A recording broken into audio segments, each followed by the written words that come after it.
faly indray mitsidika nytokatranontsika mitsidika antsika amin'ny alalan'izao fandarana mahafinaritra izao.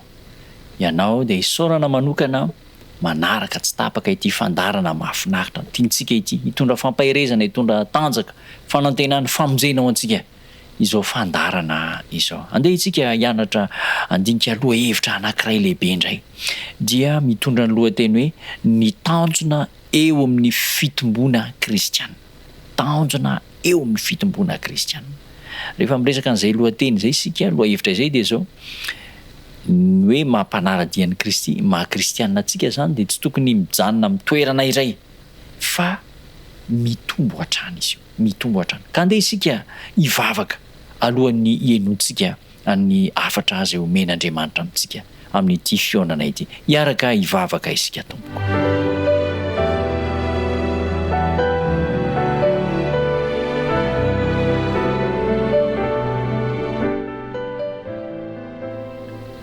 Rainay tsara indrindra ny an-danitro ho amasinina ny anaranao, ho tonga ny fanjakanao atao ny sitraponao. Miantso ny anaranao zay amin'izao fionana izao satria maheno ny fitarainana sy ny antso ataonay ianao, ary afaka mamaly ny vavaka zay ataonay amin'ny fotoana rehetra. Miantso anao zay satria te hiaino ny feonao, ka ilay feonao malefaka mitondra famonjena, ilay feonao malefaka mitondra fanantenana ho renesinay amin'ity fionana ity. Ka tsy ho renesina fotsiny fa ho raisina ampo zany feonao sy hafatra avy amin'ny teninao zany, mba hitondra fiainana ho anay, hitondra fanantenana ho anay. Tononona ny vavaka amin'ny anaran'i Jesosy Kristy tomponay sy mpamonjy anay. Amen.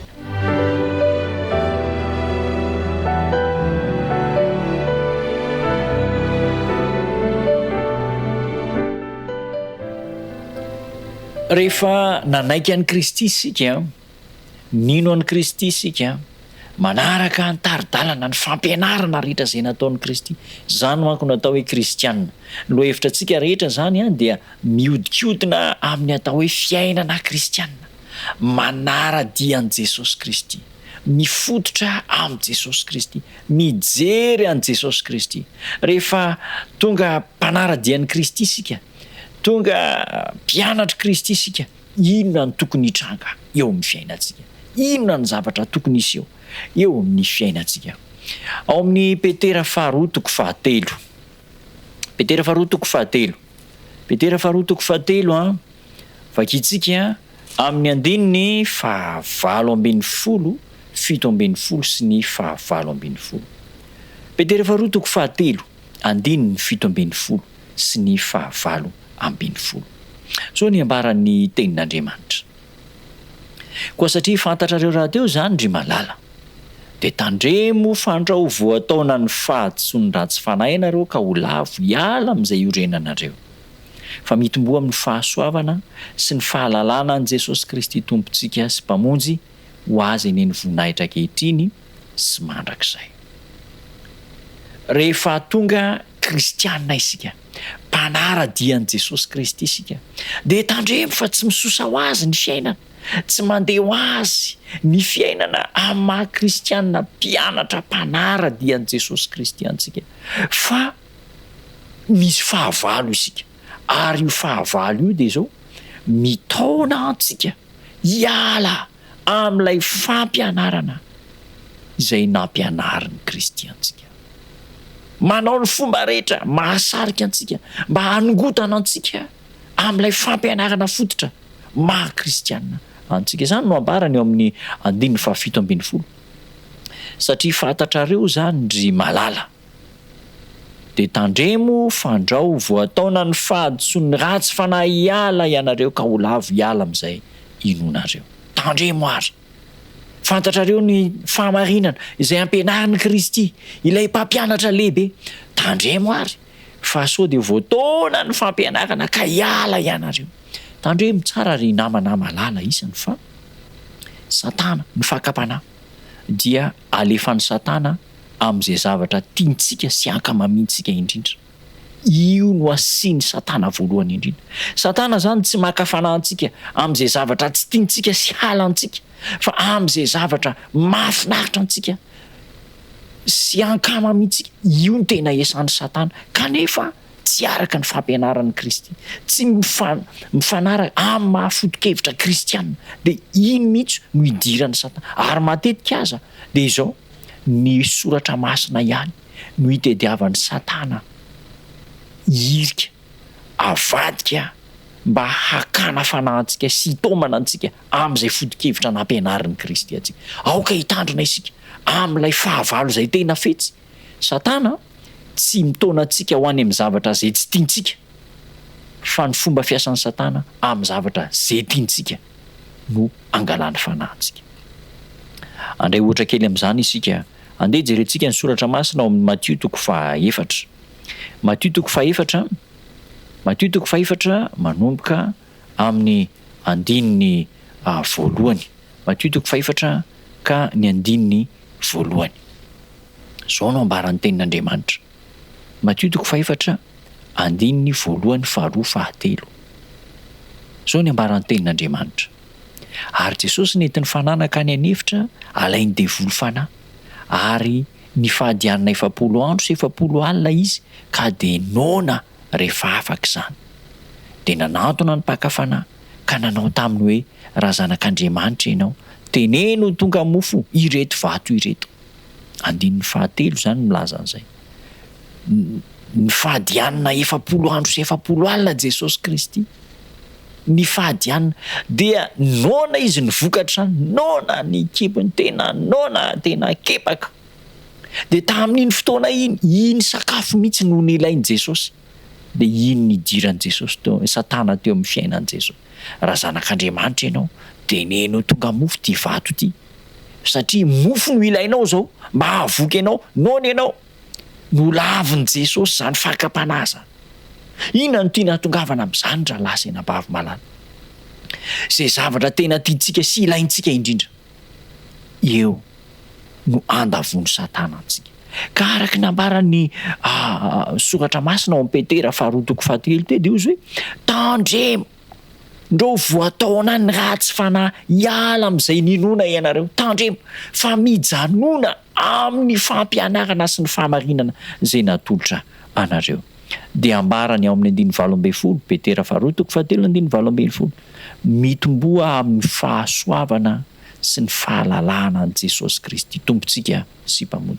Aoka hitombo ianao, aoka anana fitombona ara-panahy amin'ny fiarahana amin'i Jesosy Kristy.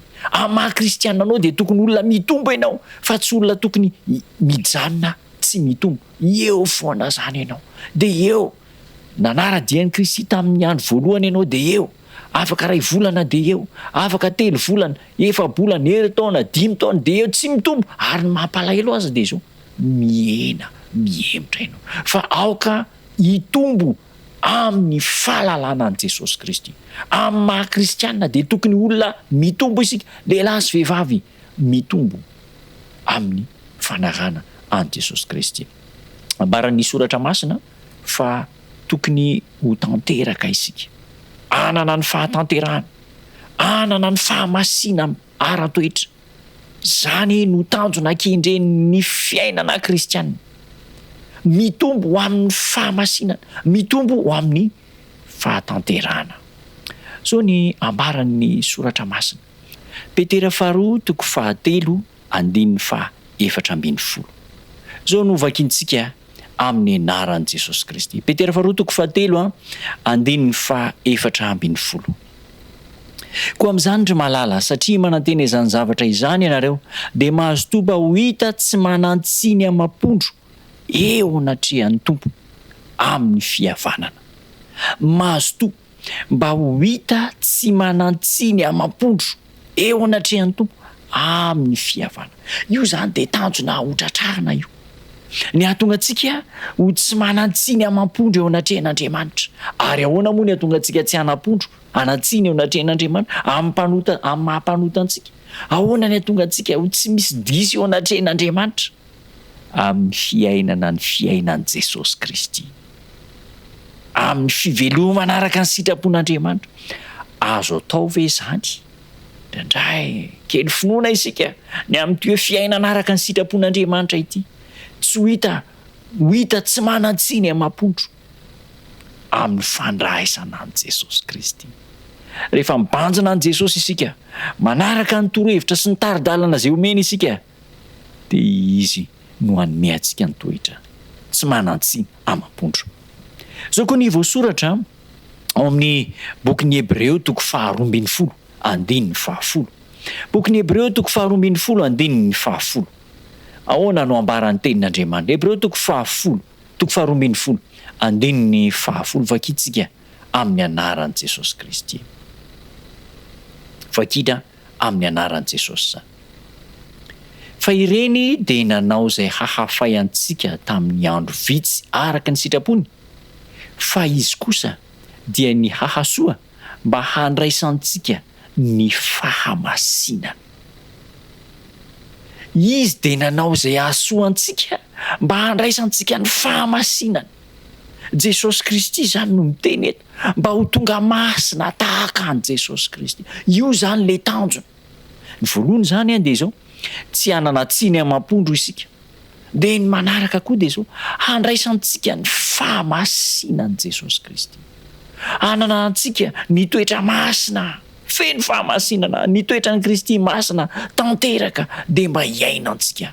Izay ilay tian'Andriamanitra, hiainan'ny mpianatra Kristy. Tiany Jesosy hiainan'ireo mpanaradia azy. Ny fahamasinan'i Jesosy dia hiainantsika. Ny fiainan'i Kristy ry havana, ry namana malala, tsy hoe zavatra natao tsy natao antsika, tsy zavatra hoe tsy azo tanterahintsika, fa dia nampianatra zavatra impossible eo amin'ny fiainantsika Jesosy. Tsia azontsika hiainana ny fahamasinan'i Jesosy Kristy. Ary filazantsara lehibe zany ampitaina amintsika izay manaraka izao fandarana manokana izao, fahamasinana ho an'ny olona rehetra. Soratra masina dia manabaka amintsika fa izao, aoka ho masina ianareo tahaka ny fahatanterahany ray nareo izay any an-danitra, fa izay tsy manam-pahamasinana tsy ahita an'Andriamanitra. Isika te ahita an'Andriamanitra, ary azontsika atao ny mahita an'Andriamanitra, tsy mahita fotsiny fa mifanatrika amin'Andriamanitra. Voavonjy ny dikan'izany. Azontsika atao ny anana toetra feno fahamasinana amin'ny alalan'i Jesosy Kristy, ilay mpamonjy antsika. Ny drafitr'Andriamanitra ho an'ny zanany dia ny tsara lavitra noho izay heverintsika olombelona fa tsara indrindra.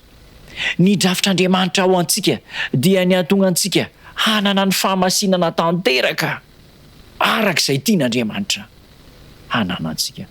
Aoka tsy eritreritra isika fa voafetra ny fahamarinana omen'Andriamanitra azontsika hiainana. Ka raha mandray sara enohatra zany tsika dia hoy Andriamanitra hoe, hatreto ihany mety ho tratranao, tsy ho tratranao ny aty amin'ny faratampony aty, fa hatreto ihany. Tsy zany ho sitrapon'Andriamanitra, fa ny sitrapon'Andriamanitra dia ny hahatanteraka antsika hahatratra ny fahamasinana izay ilaina amin'ny famonjena antsika. Ny drafitr'Andriamanitra dia ny hahatonga antsika hanana ny tsara indrindra, hanana ny mendrika indrindra ho an'ny zanany, satria zanak'Andriamanitra isika. Inona ary no tsy ambaratelo? Inona ny tsy ambaratelo mba hatanteraka an'izany toe-javatra izany? Ny tsy ambaratelo dia izao, andeha sokafantsika ny tenin'Andriamanitra ho toizantsika ny famakinan'ny Baiboly ao amin'ny Filipianina 4. Filipianina 4, andininy 7:10. Efa haitsika rehetra tsy enjery zany andalan'ny teny zany. Filipianina 4, andininy 7:10. Haitsika rehetra tsy enjery io andalan'ny teny. Zao no ambaran'ny tenin'Andriamanitra. Filipianina 4, andininy 7:10. Vakina amin'ny anaran'i Jesosy. Mahay ny zavatra rehetra aho ao amin'ilay mampahery ahy. Mahay ny zavatra rehetra ao amin'ilay mampahery ahy. Iza ilay mampahery? Jesosy ilay mampahery. Dia maninona ilay zavatra rehetra izay haintsika ao amin'i Jesosy Kristy? Ny tsara rehetra dia haintsika ao amin'i Jesosy Kristy. Io zavatra rehetra io zany marihana tsara, fa ny tsara, mahakasika ny tsara, ny fahamasinana, ny fahamarinana, mahay ny zavatra tsara rehetra isika ao amin'ilay mampahery antsika dia tsy iza fa izao Jesosy Kristy zany. Koa teny fikasana mamely be fanantenana, mampahery, manome hery antsika mba handresy ny zavatsarotra, indrindra handresy ny fitaky ny fahavalo. Ny herin'i Jesosy, ny maha-kristianina dia izao mahay ny zavatra rehetra amin'ilay mampahery antsika dia Jesosy Kristy zany. Tsy fifaliana very namana malala ny fananana fiainana kristianina miara-dia amin'i Jesosy. Tena fifaliana, tena fahasoavana, tena famondram-po, tena fitiavana ary tena famonjena ny fiainana miaraka amin'i Jesosy Kristy. Ekena fa indraindray mandalo toe-javatra sarotra isika, mandalo olana eo amin'ny fiainana, mandalo problema ary indraindray koa mety misy zavatra tiantsika ankamamintsika fakapanahy zay tena alefa ny Satana asalisaliny eo ary indraindray sanatria latsaka ao anatin'izany tafaroboka isika. Mahay ny zavatra rehetra amin'ilay mampahery antsika. Afaka manao ny tsara indrindra miaraka amin'i Jesosy Kristy. Afaka mandresy miaraka amin'i Jesosy Kristy isika. Raha fitiana zany ny lohahevitra andresantsika androany dia izao. Ny tanjona eo amin'ny fiainana kristianina dia izao. Mijanona mahatoky hatramin'ny farany. Araka ny Jaona Petera 2:3-7:17. Mijanona, tsy manaiky ho tao amin'ny fahavalo hiala amin'izay niorenana. Ny faharoa dia izao, mitombo ao amin'i Kristy, manana fitombona araka an'Andriamanitra. Tsy mijanona amin'ny toerana izay nisy antsika teo aloha amin'ny fahafantarana ny soratra masina, fa mitombo ho amin'izay tsara indrindra, ho amin'izay masina indrindra ary ho amin'ny ambony indrindra. Izany ny programan'Andriamanitra amin'ny fiainantsika raha lasaina bavy-malala. Tianao ve zany? Ankamaminao ve zany? Izany no tena tian'Andriamanitra atao amin'ny fiainanao. Raha tianao zany, andeha isika ametraka ambavaka izany fanapahan-kevitra lehibe zany, ka izao anana fitombona amin'ny maha-kristianina isika dia hitombo tahaka ny Kristy. Anana ny fahatanterana, anana ny fahamasinana tahaka ny fahamasinan'ny Kristy. Andeha isika hiaraka hivavaka, ametraka ambavaka izany fanapahan-kevitra lehibe izay tokony ho raisiny tsirairay avy amintsika izany. Hiaraka hivavaka isika.